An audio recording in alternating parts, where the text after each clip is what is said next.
Hello friends, మీ శివాని మొగసాటి. ఈరోజు video అయితే వేపాకులతో సబ్బుని ఎలా ప్రిపేర్ చేయాలో చూపిస్తాం.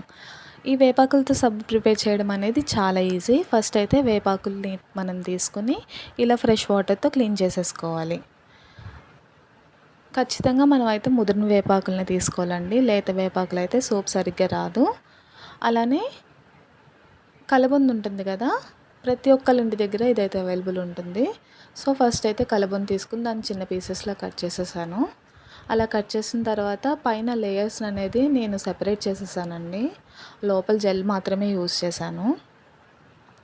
జెల్ తీసుకున్నా కదా, అదైతే మిక్సీ జార్లో యాడ్ చేసేసాను. మనం ఫ్రెష్గా కడిగి పెట్టుకున్న వేపాకులను అయితే వాటర్ లేకుండా ఈ మిక్సీ జార్లో వేసుకున్నా. ఒక 2 గుప్పెట్లతో వేపాకునైతే అయితే వేసానండి ఇందులో నేను. అలానే ఒక టేబుల్ స్పూన్ పసుపు కూడా వేసానండి. ఇదైతే ఆప్షనల్, మీకు నచ్చితే వేసుకోవచ్చు, లేకపోతే లేదు. మనకి మిక్స్ అనేది ప్రిపేర్ అయిపోయింది కదా, ఈ మిక్చర్లో నేను ఒక టేబుల్ స్పూన్ శనగపిండి వేసుకున్నానండి. శనగపిండి వేసుకోవడం వల్ల ఫేస్ అయితే బాగా గ్లోగా ఉంటుంది. అలానే ఒక స్క్రబ్బర్లో కూడా యూజ్ అవుతుంది. ఇదైతే విటమిన్ ఈ క్యాప్సూల్ అండి, మీకు చాలామంది తెలిసే ఉంటుంది. ఫేస్ గ్లోకి అలానే హెయిర్కి కూడా చాలామంది యూజ్ చేస్తూ ఉంటారు. ఒక 2 డ్రాప్స్ పారాషూట్ ఆయిల్ అయితే నేను వేసుకున్నాను.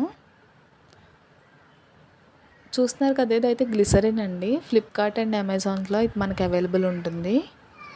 నేను ఒక 60 గ్రామ్స్ గ్లిసరిన్ పీసెస్ని అయితే తీసుకున్నాను. ఇలా చిన్న చిన్న పీసెస్లా కట్ చేసేసుకున్నా. పెద్ద పీసెస్ వేయడం వల్ల మనకి ఇది కరగడానికి టైం పడుతుంది. సో నేనైతే చిన్న పీసెస్ తీసుకున్నాను. ఇలా ఒక బౌల్లో వాటర్ వేసి మరిగిస్తున్నా. అలానే ఒక 2 డ్రాప్స్ లెమన్ కూడా తీసుకున్నానండి. ఫస్ట్ అయితే ఒక బౌల్ పెట్టుకుని అందులో కొంచెం వాటర్ వేసి అది వేడెక్కిన తర్వాత ఇంకో చిన్న బౌల్ పెట్టుకుని కట్ చేసిన గ్లిసరిన్ పీసెస్ని అయితే యాడ్ చేసుకున్నాను నేను. ఇదైతే మనం కరిగేంత వరకు వెయిట్ చేయాలి. ఈ సోప్ యూస్ చేయడం వల్ల మీకు స్కిన్ ర్యాషెస్ అనేవి ఉండదు. అలానే స్కిన్ కూడా బ్రైట్ అవుతుంది. చూస్తున్నారు కదా, అది మనకు కరిగిపోయిన తర్వాత మిక్స్ చేసి పెట్టుకున్న వేపాకు పేస్ట్ని అయితే వేసేసాను.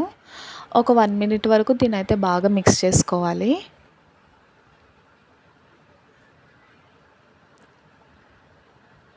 ఇదైతే అమెజాన్లో పెట్టానండి నేను ఆర్డరు. సోప్ మౌల్డ్స్ అని ఉంటాయి, ఫ్లిప్కార్ట్లో కూడా దొరుకుతాయి. రెడీ చేసి పెట్టుకున్న వేపాకు పేస్ట్ని అయితే నేను ఇందులో వేసేసాను. పైన నురుగొచ్చింది కదా, అది లేకుండా ఉండాలంటే ఇలా క్లాత్తో కానీ లేకపోతే స్పూన్తో కానీ మనం అయితే తీసేసుకోవచ్చు. చూసారు కదా, సోప్ని అయితే చాలా ఈజీగా ప్రిపేర్ చేసేసుకుందాం. మరిన్ని వీడియోస్ కోసం ఛానల్ని సబ్స్క్రైబ్ చేయండి. Thank you.